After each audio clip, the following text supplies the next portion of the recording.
mard va oliyjanob xalqimizning menga bildirgan yuksak ishonchini oqlash uchun bor bilim va tajribamni, kuch g'ayratimni safarbar etishga, bu yo'lda kerak bo'lsa jonimni ham fido etishga tayyorman.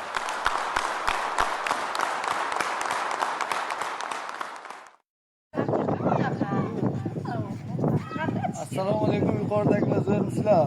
Men Kasbi tuman Qamashi qishlog'ida yashovchi Ro'zmurodov Ramazonman, oddiy fuqaroman. Nurobod mahallasiga turaman, qarshilik bilan chiqaman. Men shuncha odamlar qarshi. Nurobod raisi Shodmonqul Kamolov 3 yil davomida hech qanday mahallaga yordam bergani yo'q, hech kimni tinglagani yo'q. Prezidentimiz kelguncha stolbalar o'rnatuvdi. Aholini o'zi to'y yo'q qilib salargasini olib berib stolbalarni tiklatuvdi. O'shani hozirgacha hattoki bosh bo'lib kabellarni yetkazgani ham yo'q.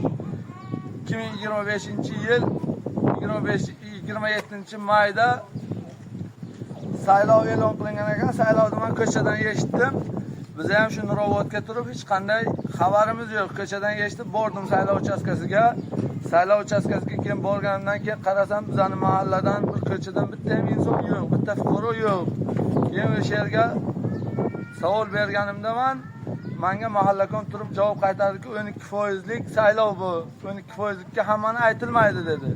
Aytdim, xo'p, 12%likka hammani aytilmasa ham bir ko'chadan 10 ta xonadon aytiladimi yoki bir xonadan 3 ta fuqaro aytiladimi 12%likka deganimda menga Shodmonqul Kamolov hech qanaqa javob bermadi-da, o'zicha iddia qilib o'tirib oldi. Menga video syomkasi bor, video olganman o'shani.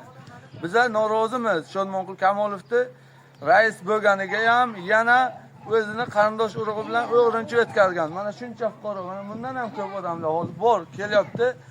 Odamlar norozi o'g'rinchi raislikni o'tkazgani uchun, saylovni o'tkazgani uchun. Iltimos qilib so'raymiz sizdan, ana shu masalamizni yechimini topib beringlar. Saylovni boshqatdan ko'rib beringlar bizga.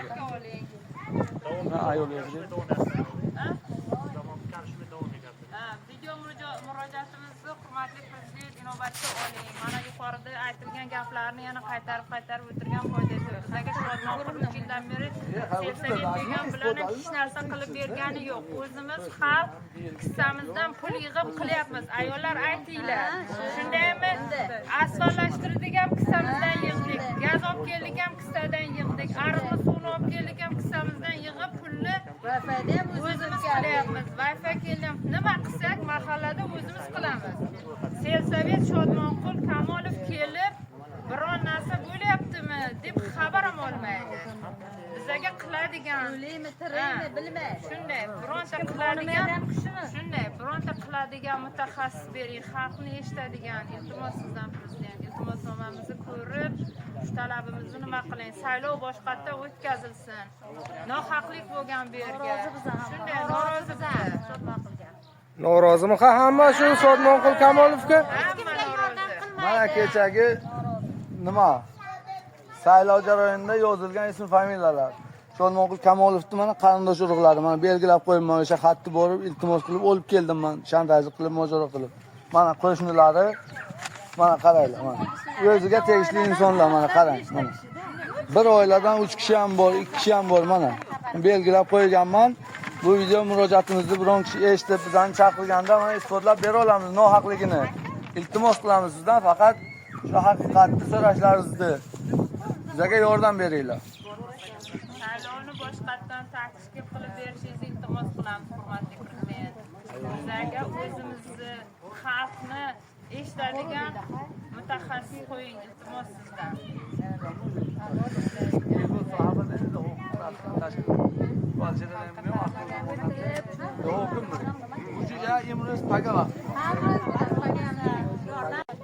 Boshladik.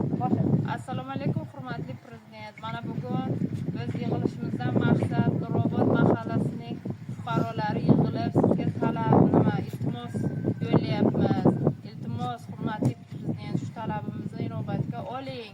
Mana mahalla raisimiz, mahallasi mana nima bo'pti? Saylov bo'pti, saylovdan xabarimiz yo'q. Mahalla raisi o'zicha yig'ilib, odam yig'ib o'zicha saylov tashkil qilyapti.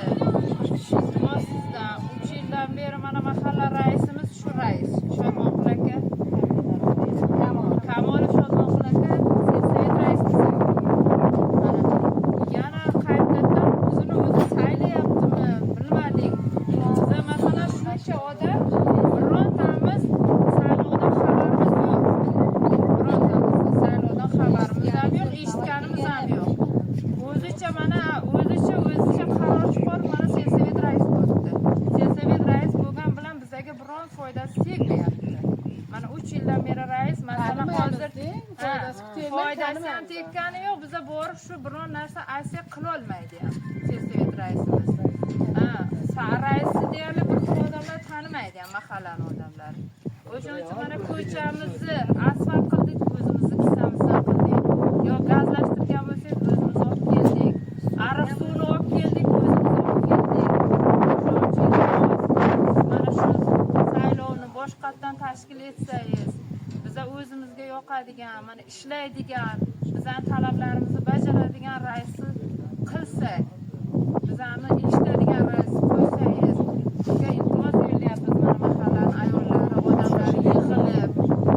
Mana qancha ayollar ishsiz, qancha ish yo'q. Shodmonqulga norozi ta'minlasin. O'shanga ta'minlashga, boshqa narsaga, hech narsaga u yordam qilolmayapti. Hamma narsani o'zimiz qilyapmiz.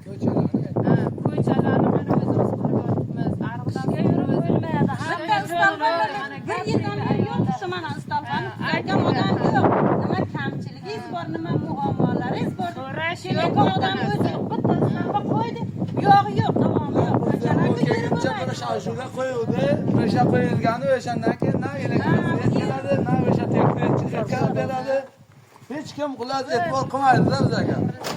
Hozir Shodmonqul Kamolov yana yashirincha o'g'riday saylovni o'tkazgan. Bizani xabarimiz yo'q, bir mahallaga bo'lib turibdi. Biz Nurobod fuqarosi biz hammamiz. Biz shu mahallaga bo'lganiga ham qarshi biz. Sababi o'zini qarindosh urug'i, ko'chadoshlari bilan saylovni o'tkazgan. Biz ham insonmiz, shu mahallaning fuqarosimiz. O'shani sayt